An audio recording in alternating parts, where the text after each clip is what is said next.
آج کا جو عنوان ہے سیرت مصطفیٰ صلی اللہ علیہ وآلہ وسلم اور معاشی اخلاق۔ یہ بتاؤ قافلے والو، کیا تم سارے کے سارے موجود ہو؟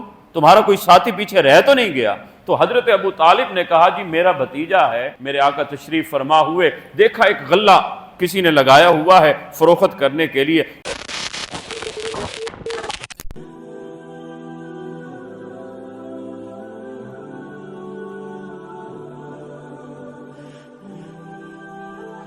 آج کا جو عنوان ہے سیرت مصطفیٰ صلی اللہ علیہ وآلہ وسلم اور معاشی اخلاق۔ احباب ذی وقار، اللہ عز و جل نے جہاں حضرت انسان کو اپنی عبادت کا حکم عطا فرمایا، وہیں پر حضرت انسان کو اللہ عز و جل نے رزق حلال کمانے کا بھی حکم عطا فرمایا۔ قرآن پاک میں سورہ جمعہ آپ دیکھیے، اللہ عز و جل نے فرمایا فَإِذَا قُضِيَتِ الصَّلَاةُ فَانتَشِرُوا فِي الْأَرْضِ وَابْتَغُوا مِنْ فَضْلِ اللَّهِ۔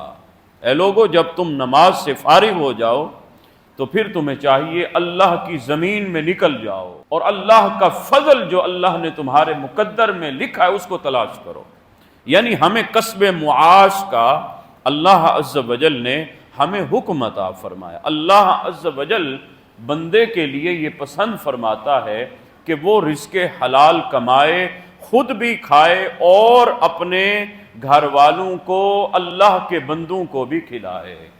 تو قرآن پاک میں اللہ نے فرمایا یا ایھا الناس، اے لوگو، کلو کھاؤ، مما فی الارض، جو کچھ بھی زمین میں اللہ عز و جل نے تمہیں تمہارے رزق کے لیے عطا فرمایا، حلالا طیبا، ایسا رزق جو حلال ہو اور پاکیزہ ہو۔ یاد رکھیے گا، رزق دو قسم فرمایا، ایک تو رزق حلال ہو اور دوسرا رزق طیب ہو۔ یعنی ہم نے کمانا کیا ہے؟ فرمایا وہ حلال ہے جو فی نفسی ہی حلال ہے، یعنی جو اپنی ذات کے اعتبار سے بھی حلال ہو، جس کا کھانا اور جس کا پہننا جو ہے اللہ نے ہمارے لیے حلال فرمایا۔ کلوا مما فی الارض، کھاؤ اس میں سے جو کچھ ہم نے زمین میں تمہارے لیے پیدا فرمایا، لیکن وہ حلال ہو، اور دوسری شرط یہ ہے کہ طیب بھی ہو۔ ایک تو ہے حلال، ٹھیک ہے جی، حلال تو ہے، لیکن اگر طیب نہیں ہے، معاذ اللہ، اس کا ذریعہ جو ہے وہ پاکیزہ نہیں ہے، کوئی اور ذریعہ تھا، تو فرمایا کہ پھر وہ بھی حرام ہو گیا۔ جس طرح مثال لے لیجئے، مرغی رزق حلال ہے، کھانا جو ہے وہ طیب عمل ہے، تو اب کسی نے مرغی پکڑ لی تو اب وہ کہے کہ جی یہ حلال ہے تو اب میں اس کو جو ہے وہ ذبح کر کے کھاؤں گا، لیکن اس کا جو طریقہ ہے وہ طریقہ ٹھیک نہیں ہے۔ اس نے حلال جانور تو پکڑا لیکن وہ چوری کا تھا۔ تو اب اللہ نے فرمایا حلالا طیبا، یاد رکھنا تمہارے لیے حلال بھی ہو اس کا کھانا، اور اس کا ذریعہ معاش ہے وہ بھی پاکیزہ ہونا چاہیے۔ کسی کا چوری کیا ہوا مال، غصب کیا ہوا مال، کسی سے زبردستی لیا ہوا مال، چاہے وہ رشوت کا ہے، چاہے سود کا ہے، چاہے حرام کا ہے، چاہے وہ ناانصافی کا ہے، تو وہ تم نے نہیں کھانا۔ کلو مما فی الارض حلالا طیبا، کھاؤ ہر اس مال کو جو تمہارے لیے حلال اور پاکیزہ ہو۔ تو اب وہ کھایا کہاں سے جائے گا؟ تو انسان کمائے گا تو پھر کھائے گا نا۔ تو یہ معاش جو ہے، یاد رکھیے گا، یہ معاش، یہ ایسا ذریعہ معاش یعنی کمانا، اس کو اللہ عز و جل کے حبیب محمد مصطفیٰ علیہ الصلاۃ والسلام نے اس سنت کو خود بھی اپنایا۔ میرے آقا علیہ الصلاۃ والسلام مکہ مکرمہ کے سب سے عظیم اور سب سے صادق اور امین تاجر سمجھا جاتے ہیں۔ حضور کا تعارف اگر آپ دیکھنا چاہیں، میرے آقا 40 سال سے پہلے نبوت کے اعلان سے پہلے حضور کے جو لقب مشہور تھے وہ یہی تھا کہ حضور صادق بھی ہیں، امین بھی ہیں۔ تو میرے آقا صادق امین کس لیے؟ میرے آقا جو تجارت فرماتے تھے اس میں سچائی اور اس کے ساتھ ساتھ امانت کا لحاظ رکھا کرتے تھے۔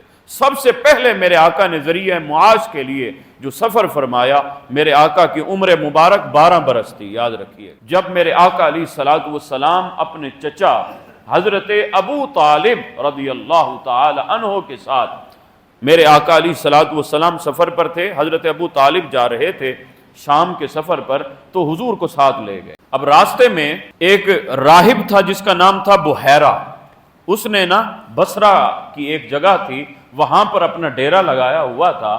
وہ دن بھر جو ہے وہ ایک ٹیلے پر بیٹھ جاتا تھا اور جیسے شام ہوتی تو وہ پھر نیچے اتر آتا تھا، اسے گویا کسی کا انتظار تھا۔ تو اب ایک روز وہ بیٹھا تھا اسی طرح، ادھر میرے آقا محمد مصطفیٰ علیہ الصلوۃ والسلام اپنے چچا کے ساتھ تجارت کا قافلہ لے کر حضور روانہ، کیونکہ یہ مکہ جو ہے، یہ چاہے مدینہ ہے، یہ عرب کا یہ خطہ، یہ سینٹر آف ورلڈ کہلاتا ہے، یاد رکھیے گا، دنیا کا جو سینٹر ہے وہ عرب کہلاتا ہے، عرب۔ تو یہ عرب کے لوگ چونکہ وہاں پر خشک سالی تھی، وہاں آج بھی آپ کو جو ہے سبزہ بہت ہی کم نظر آئے گا، تو یہ لوگ تجارت کیا کرتے تھے، تجارت کے ذریعے یہ مال کمایا کرتے تھے اور خود اپنے علاقے میں بھی اس کو جو ہے وہ صرف کیا کرتے تھے اور اس سے نفع بھی حاصل کیا کرتے تھے۔ اور عرب میں جو سب سے بڑا قبیلہ تھا، تاجر قبیلہ، اس کا نام قریش تھا، اور میرے آقا محمد مصطفیٰ علیہ الصلوۃ والسلام کا بھی نسب جو ہے وہ قریش تھا۔ اب حضور کے چچا ہیں حضرت ابو طالب، آپ قافلہ لے کر گئے۔ اب ادھر سے بحیرہ راہب، اس نے جب دیکھا ایک قافلہ آ رہا ہے تو وہ سمجھ گیا، وہ نیچے اترا، اس نے اپنے ماننے والوں کو کہا کہ جی یہ جو قافلہ آ رہا ہے نا، اس کو یہاں پر روکنا ہے اور ان کی آج ہم نے دعوت کرنی ہے۔ اب وہ اس کے معتقدین بڑے حیران پریشان ہوئے کہ حضرت پہلے بھی یہ قافلہ آتا جاتا رہا ہے، لیکن اس دفعہ آپ دعوت کاہے کو کر رہے ہیں؟ اس نے کہا آپ ان کو روکو اور یہاں پر ان کا پڑاؤ کیا جائے اور ان کی دعوت کا اہتمام۔ اب دعوت کا اہتمام کیا گیا، دعوت جب تیار ہو گئی تو قافلے والوں کو بلایا گیا۔ حضرت ابو طالب جو ہے وہ سب کو لے کر آ گئے۔ حضور چونکہ عمر میں کم تھے تو ابو طالب نے حضرت محمد مصطفیٰ علیہ الصلوۃ والسلام ہمارے پیارے آقا کو کہا کہ اے میرے بھتیجے، آپ سامان کی حفاظت کے لیے یہاں بیٹھ جائیے اور ہم دعوت کھا کے آ جاتے ہیں۔ اب سارے چلے گئے۔ اب جو ہے بحیرہ، جب اس کو پتہ چلا جی سارے آ گئے، اب بحیرہ آیا، وہ آ کر نا وہ ایسے لوگوں کے درمیان نا چکر کاٹنے لگا، گویا کہ وہ کسی کی تلاش میں، تو اسے وہ جو تلاش تھی وہ تلاش میں وہ شخصیت نہ ملی، تو وہ کہنے لگا یہ بتاؤ قافلے والو، کیا تم سارے کے سارے موجود ہو؟ تمہارا کوئی ساتھی پیچھے رہ تو نہیں گیا؟ تو حضرت ابو طالب نے کہا جی میرا بھتیجا ہے جس کا نام محمد ہے، احمد ہے، وہ سامان کی حفاظت کے لیے وہاں بیٹھا ہوا ہے۔ تو گویا بحیرہ حال دل سے کہنے لگا باراتی سارے آگے اور دولہا کو پیچھے چھوڑ آئے ہو؟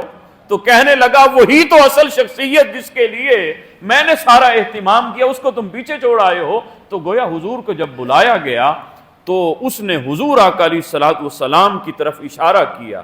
بحیرہ نے، ذرا غور کیجئے گا، یہ ہمارے آقا محمد مصطفیٰ کو عیسائی کس طرح پہچانتے تھے، کہنے لگا ھذا سید العالمین، ھذا سید الناس، ھذا رسول آخر النبی صلی اللہ علیہ وآلہ وسلم۔ وہ کہنے لگا اے لوگوں یاد رکھنا یہ تمام عالمین کے سردار ہیں، یہ تمام لوگوں کے سردار، اور یہ آخری نبی محمد مصطفیٰ صلی اللہ علیہ وسلم۔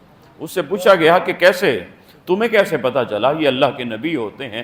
بحیرہ کہنے لگا میں نے دیکھا جب یہ قافلہ آ رہا تھا تو جہاں جہاں یہ شخصیت چلی جا رہی تھی بادل سر پر سایہ کرتا جا رہا، تو میں نے دیکھا ارد گرد کے جو درخت تھے جہاں سے یہ گزرتے جا رہے تھے تو وہ درخت جو ہے سر بسجود ہو رہے تھے۔ تو یہ ہم نے تورات میں، یہ انجیل میں یہ نشانی پڑھی ہے کہ آخری نبی جب تشریف لائیں گے تو درخت ان کو سجدہ کریں گے، بادل ان پر سایہ کریں۔ تو اب یہ میرے آقا محمد مصطفیٰ کو پہچان لیتا ہے، اور اس نے کہا کہ ان کے دونوں کندھوں کے درمیان سیب جیسا نشان ہے، وہ مہر نبوت کا ہے، یہ آخری نبی کی نشان۔ اب بحیرہ نے حضرت ابو طالب کو نصیحت کی، کہا کہ میرا مشورہ مانتے ہو تو ان کو آگے لے کر مت جاؤ، کیونکہ یہودیوں کو اگر پتہ چل گیا وہ ان کو نقصان پہنچا سکتے ہیں، میری مانو تو ان کو یہیں سے واپس بحفاظت لے جاؤ۔ تو حضرت ابو طالب نے وہیں پر اپنا سامان تجارت فروخت کیا اور میرے آقا کو لے کر روانہ ہو گئے۔ تو اب میرے آقا نے پہلا سفر جو تجارت کے لیے فرمایا، 12 سال میرے آقا کی عمر تھی، دوسرا سفر، اور اس کے علاوہ جو ہے وہ سب سے عظیم سفر جو حضور نے فرمایا 25 سال کی عمر تھی۔ یہ ذرا دیکھیے اللہ کے نبی بننے جا رہے ہیں اور میرا رب تربیت فرما رہا ہے، حضور تجارت فرما رہے ہیں، میرے آقا رزق حلال جمع فرما رہے ہیں، گویا میرے آقا علیہ الصلوۃ والسلام اس عمل کو پسند فرماتے ہیں۔ آج یہ نہیں کہ ہم جو ہے وہ دین کی ترویج و اشاعت تو کریں، لیکن اپنا جو ہے وہ ذریعہ معاش جو ہے صرف لوگوں کی آسرے پر ہم چھوڑ دیں، تو اسلام اس چیز کی اجازت نہیں دیتا۔ اسلام فرماتا ہے مانا کہ تم تبلیغ کر رہے ہو، دین کا تم نے جو ہے وہ بہت زیادہ کام جو ہے اپنے ذمے پہ لیا ہوا ہے، لیکن اس کے ساتھ ساتھ تم نے جد و جہد بھی کرنی ہے، محنت بھی کرنی ہے۔ تو میرے آقا محمد مصطفیٰ علیہ الصلوۃ والسلام اب تجارت کے لیے جاتے ہیں۔ 25 سال میرے آقا کی عمر مبارک ہے۔ حضرت خدیجہ کو پتہ چلا، مکہ کی سب سے بڑی رئیسہ اور تاجرہ میں حضرت ام المؤمنین ہماری اور آپ سب کی ماں حضرت خدیجہ الکبریٰ سلام اللہ علیہا کا نام آتا ہے۔ آپ کو پتہ چلا کہ محمد صلی اللہ علیہ وسلم بہت عظیم شخصیت ہیں، صادق بھی ہیں، امین بھی ہیں، یہ بھی سامان تجارت لے کر یہ جاتے رہتے ہیں۔ حضرت محمد مصطفیٰ علیہ الصلوۃ والسلام ہمارے پیارے آقا کو ریکویسٹ کی میسرہ کے ذریعے کہ جا کر میرا پیغام دو کہ اگر ہمارا سامان آپ لے کر جائیں تو میں جتنی دوسروں کو میں اجرت دیتی ہوں اس سے 2 گنا آپ کو پیش کروں گی۔ تو میرے آقا نے ان کی یہ درخواست قبول فرمائی۔ میرے آقا وہ سامان لے کر گئے تو میسرہ کی یہ ڈیوٹی لگائی حضرت خدیجہ نے کہ آپ نے ان کا اٹھنا بیٹھنا، چال چلن، سیرت، ان کا سارا ایک ایک عمل تم نے نوٹ کرنا ہے۔ میسرہ کی ڈیوٹی لگائی، وہ کیوں کہ میں اخلاق دیکھوں تو صحیح اس شخصیت کے اخلاق کیا ہیں۔ اسی کے بعد پھر حضرت خدیجہ نے حضور آقا علیہ الصلوۃ والسلام کو نکاح کا پیغام بھیجا۔ میرے آقا علیہ الصلوۃ والسلام روانہ ہوئے تو جہاں پر جو ہے وہ قافلہ پہنچا وہاں بھی ایک راہب رہتا تھا جس کا نام تھا نستورہ۔ نستورہ نے گویا کہ میرے آقا محمد مصطفیٰ علیہ الصلوۃ والسلام کو پہچان لیا، تو وہ آیا میسرہ کے قریب اور کہتا ہے یہ شخصیت کون ہوتی ہیں؟ تو میسرہ کہنے لگا یہ عرب کے قبیلے قریش کے بہت بڑی عظیم شخصیت ہیں، یہ بہت بڑے تاجر ہیں اور صادق الامین ہیں۔ اس طرح جب اس نے گفتگو کی تو نستورہ کہنے لگا یہ صرف صادق الامین نہیں ہے، یہ اللہ کے پیارے نبی محمد مصطفیٰ صلی اللہ علیہ وسلم بھی ہیں۔ اے میسرہ یاد رکھنا جب یہ 40 سال کو پہنچیں گے اعلان نبوت فرمائیں گے۔ اور اس نستورہ نے یہ خواہش پیش کی اللہ کرے اگر میں زندہ رہا تو میں ان کی نبوت پر جو ہے ایمان لے آؤں گا اور میں ان کی تائید و نصرت کروں گا۔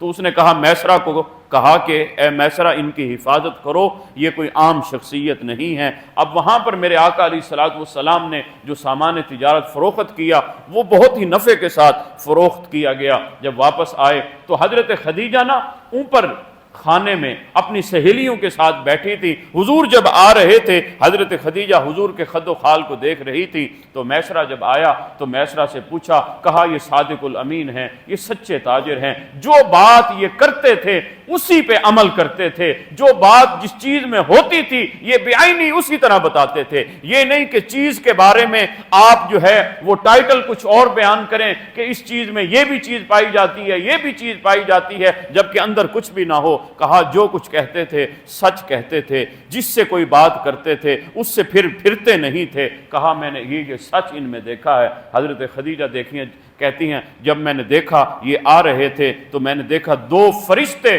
ان کی سیکورٹی کرتے آ رہے تھے۔ اللہ، حضرت خدیجہ کے ریمارکس۔ تو اس کے بعد حضرت خدیجہ نے حضور کو پیغام نکاح بھیجا تو میرے آقا علیہ الصلوۃ والسلام نے اس کو قبول فرمایا۔ تو احباب ذی وقار، یہ معاشی اخلاق، معیشت میں ذریعہ معاش میں سب سے پہلے آپ کو دیانتدار ہونا چاہیے، سب سے پہلے آپ کو سچا ہونا چاہیے، اور اس کے بعد جو ہے وہ آپ جو پروڈکٹ جو بھی چیز جو ہے وہ آپ فروخت کر رہے ہیں تو اس میں مکمل حقانیت ہونی چاہیے۔ میرے آقا علیہ الصلوۃ والسلام کی تعلیمات سے مفسرین فرماتے ہیں کہ تجارت سب سے اہم پیشہ ہے ذریعہ معاش کے لیے۔ تجارت کو حضور نے پسند فرمایا کیونکہ میرے آقا خود تجارت فرمایا کرتے تھے۔ سب سے بڑھ کر رزق اللہ تجارت میں عطا فرماتا ہے۔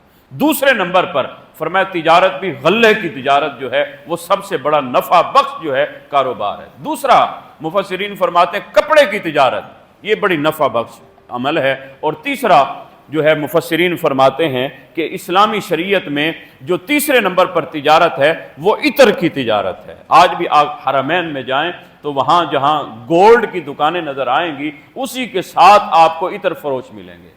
عطر کا کاروبار اتنا عظیم کاروبار ہے، اور میرے آقا علیہ الصلوۃ والسلام نے عطر کو پسند فرمایا۔ فرمایا یہ تحفہ اگر کوئی تمہیں دے تو اس کا انکار نہ کیا کرو، اور فرمایا بہتر تحفوں میں ایک تحفہ یہ بھی ہے کہ عطر تم جو ہے خوشبو دوسرے کو پیش کیا کرو۔ تو احباب ذی وقار آپ ذرا غور کیجئے گا، معیشت کو میرے آقا علیہ الصلوۃ والسلام نے کس حد تک پسند فرمایا۔ فرمایا التاجر الصدوق مع النبیین والصدیقین والشہداء والصالحین۔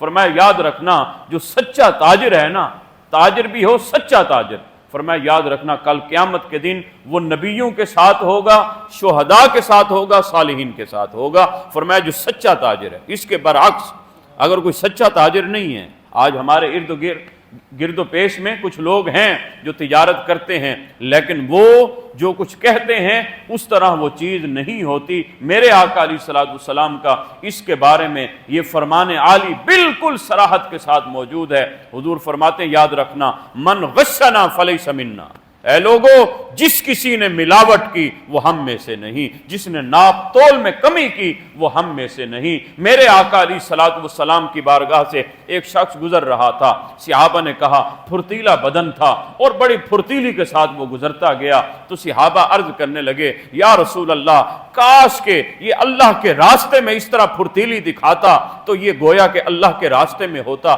اللہ اس کو اجر عطا فرماتا۔ میرے آقا نے اس کو دیکھ کر فرمایا یاد رکھنا اگر یہ اپنے بچوں کے لیے یہ نکلا ہوا ہے اور رزق حلال کما رہا ہے، فرمایا یاد رکھنا یہ پھر اللہ کے راستے میں بھی ہے، یہ فی سبیل اللہ ہے، اللہ کی راہ میں ہے۔ اگر یہ اپنے والدین کے لیے، بوڑھے والدین کے لیے کما رہا ہے اور فرمایا نکلا ہوا ہے تو فرمایا یہ عمل بھی گویا اللہ کی راہ کے لیے ہے، اور فرمایا اگر یہ لوگوں کے لیے، اللہ عز و جل کے بندوں کے لیے اور اپنی پاک دامنی کی حفاظت کے لیے یہ کما رہا ہے تو یاد رکھنا یہ اللہ کے راہ میں ہے۔ گویا حضور نے بتلا دیا اے لوگو یہ تم جو تجارت کرتے ہو، ہم کہیں جی ہم ملازمت پر گئے تو اب وہ اجر تو ہمارے لیے نہیں، وہ کیا نیکی ہے، وہ کیا عبادت ہے؟ تو ہاں وہ عبادت عمل ہے۔ اگر آپ اپنے بچوں کے لیے، اپنے گھر والوں کے لیے، اپنے والدین کے لیے اور اپنی پاک دامنی کی حفاظت کے لیے اگر آپ کماتے رہتے ہیں، چاہے وہ 8 گھنٹے کی ڈیوٹی ہے، 10 گھنٹے کی ڈیوٹی ہے، دیانت کے ساتھ سر انجام دیتے رہتے ہیں، احباب ذی وقار وہ عمل آپ کا عبادت میں شمار ہوتا ہے۔ یاد رکھیے گا کہ وہ یہ عمل نہیں کہ آپ کہیں کہ وہ دنیا داری میں شمار، نہیں، وہ عبادت میں میرے آقا نے بتلا دیا یہ اپنے بچوں کے لیے نکلا ہے، اگر اپنے والدین کے لیے، اپنی پاک دامنی کے لیے تو یہ اللہ کے راستے میں ہے، اللہ اس کو اجر و ثواب عطا فرمائے گا۔ جبکہ اگر کوئی تجارت میں اور معیشت میں اگر اس کے پاس اخلاق نہیں ہے، معاشی اخلاق، وہ دیانت کو، وہ سچائی کو، وہ جو ہے مکمل طور پر حقانیت کو ملوز خاطر نہیں رکھتا، تو پھر میرے آقا نے اس کے بارے میں بھی فرمایا۔ حضور نے فرمایا ایک روز میرے آقا مدینے کے بازار میں میرے آقا تشریف فرما ہوئے، دیکھا ایک غلہ کسی نے لگایا ہوا ہے فروخت کرنے کے لیے، تو غلہ بالکل باہر سے وہ صاف ستھرا تھا، اس میں کوئی تری نہیں تھی، وہ بالکل ٹھیک ٹھاک تھا۔ میرے آقا نے وہاں جا کر بہت خوشی کا اظہار کیا، حضور کو گویا وہ غلہ پسند آیا، فرمایا یہ ٹھیک کام ہے۔ پھر میرے آقا نے نا اچانک اپنا تہ بند جو ہے میرے آقا نے اس کو سمیٹا اپنے بازوں کو، اور اس کے بعد میرے آقا نے اس غلے کے اندر اپنا دست مبارک جب مارا نا تو وہ اندر سے وہ غلہ جو ہے وہ گیلا تھا، باہر سے خشک تھا اور اندر سے وہ تر تھا۔ میرے آقا علیہ الصلوۃ والسلام نے فرمایا یہ کیا ہے؟ فرمایا دکھاتے کچھ ہو اور اندر کچھ اور ہے۔ اس وقت میرے آقا نے فرمایا من غشنا فلیس منا، جس نے ملاوٹ کی وہ ہم میں سے نہیں۔ اب مجھے بتائیے جس نے بھی ملاوٹ کی وہ ہم میں، اب حضور فرما دیں وہ ہم میں سے نہیں ہے تو پھر اس کا بچے گا کیا؟ تو احباب ذی وقار یاد رکھیے گا سچائی کے ساتھ آپ معیشت میں قدم رکھیے، پھر دیکھیے میرا رب کس طرح آپ کو اجر عطا فرماتا ہے۔ کسی کے آگے ہاتھ پھیلانے سے بہتر ہے آپ جو ہے وہ ایک ریڑھی بھی لگا لیں لیکن وہ رزق حلال آپ کمائیں۔ ایک صحابی حضور کی بارگاہ میں آئے، معیشت اپنے گھر کے تنگی کا اور فاقہ حالی کا حضور کی بارگاہ میں ذکر کیا، یا رسول اللہ میں بہت غریب ہوں، کنگال ہوں، کچھ بھی نہیں ہے۔ اب میں کیا کروں؟ میرے آقا چاہتے دعا فرما دیتے، چاہے کوئی تعاون کروا دیتے۔ میرے آقا نے فرمایا گھر میں کچھ ہے؟ یا رسول اللہ کوئی چند ایک برتن ہے، اس کے علاوہ کچھ بھی نہیں ہے۔ فرمایا جاؤ وہ لے آؤ۔ وہ لے آئے، حضور نے صحابہ کو اعلان کیا یہ کوئی خریدے گا؟ تو اب حضور کا اعلان تھا تو صحابہ نے کہا جی ہم لیں گے۔ 4 روپے ملے، 4 دینار۔ میرے آقا نے فرمایا 2 روپے کی روٹی لے جاؤ گھر والوں کے لیے، اور 2 روپے کا جا کر کلہاڑا لے آؤ بازار سے۔ وہ کلہاڑا لے آئے۔ میرے آقا علیہ الصلوۃ والسلام نے اپنی دست مبارکہ سے، صحابہ کہتے ہیں حضور نے نا اس میں وہ لکڑی ٹھونکی اور اسے کلہاڑا بنا کر دے دیا، تیار کر فرمایا جاؤ جنگل میں نکل جاؤ، اس وقت تک تم نے واپس نہیں آنا جب تک تم لکڑیاں اکٹھی نہ کرو اور ان کو بازار میں نہ بیچو اور اس سے رزق حلال نہ کماؤ۔ فرمایا اس وقت تک تم نے واپس نہیں آنا۔ اب یہ میرے آقا تلقین، یہ تربیت فرما رہے ہیں۔ یہ نہیں کہ کوئی مانگنے والا آ گیا تو اس کو پھر ہم دیتے ہی چلے جائیں، اس کو اس طرح جو ہے وہ ترغیب دلانی چاہیے، میرے بھائی رزق حلال کماؤ، کیونکہ اگر مانگنے کی عادت کسی کے اندر ڈال دیں گے تو وہ آپ نے دیکھا آج چھوٹے چھوٹے بچے جو ہے وہ مانگ رہے ہوتے ہیں، جب ہم باہر نکلتے ہیں تو گویا ان کے والدین بھی یہ کام کرتے ہیں تو بچوں سے کروا رہے ہیں۔ اور میں کہتا ہوں جو بچہ بچپنے میں یہ کام کر رہا ہے اس کے اندر کبھی یہ جذبہ پیدا نہیں ہوگا کہ میں محنت مزدوری کروں، میں رزق حلال کماؤں، تو ایسوں کو کبھی نہیں دینا چاہیے، بلکہ ان کو آپ یہ ضرور کہیں کہ آپ جائیے، آپ رزق حلال آپ کمانے سے بیٹا آپ جو ہے جا کر پڑھیے، آپ کے پڑھنے کا خرچہ میں دوں گا، آپ کو جو چیز ضرورت ہے وہ میں لے کر دوں گا، لیکن یہ بھیک مانگنا یہ اچھی بات نہیں۔ اس طرح اگر ہم معاشرے میں آہستہ آہستہ قدم رکھنا شروع کر دیں تو میرا رب برکت عطا فرمانے والا ہے۔ اب وہ صحابی نہ کچھ عرصے بعد آئے حضور کی بارگاہ میں نذرانہ پیش کیا۔ میرے آقا نے فرمایا کیا ہوا؟ یا رسول اللہ جو آپ نے فرمایا تھا نا کلہاڑا لے کر گیا، جنگل میں لکڑیاں کاٹی، یا رسول اللہ وہ اب میں آ کر بازار بیچتا ہوں، اللہ مجھے رزق حلال دیتا ہے، یا رسول اللہ گھر کے برتن بھی پورے ہو گئے، گھر کا سامان بھی پورا ہو گیا، اب اللہ نے اتنا دیا کہ آپ کی بارگاہ میں بھی پیش کر رہا ہوں۔ تو یہ میرے آقا نے یہ معیشت کا میرے آقا علیہ الصلوۃ والسلام نے طریقہ عطا فرمایا۔ حضور آقا علیہ الصلوۃ والسلام نے فرمایا جو بھی اللہ کی بارگاہ میں رزق حلال کا متلاشی ہے، وَمَن يَتَّقِ اللَّهَ يَجْعَل لَّهُ مَخْرَجًا، جو اللہ سے ڈرتا رہتا ہے اللہ اس کے لیے راستے نکال دیتا ہے۔ اب کس طرح اللہ نے رزق دینا ہے یہ اس کی ذات پر ہے، آپ اسی کی ذات پر توکل رکھیے اور رزق حلال کے لیے آپ نکل جائیے۔ اٹھ باندھ کمر کیوں ڈرتا ہے، پھر دیکھ خدا کیا کرتا ہے۔ اللہ تعالی ہم سب کو حضور کی سیرت کے دائرے میں رہتے ہوئے ہمیں رزق حلال کمانے کی توفیق دے اور رزق طیب اللہ ہم سب کو عطا فرمائے۔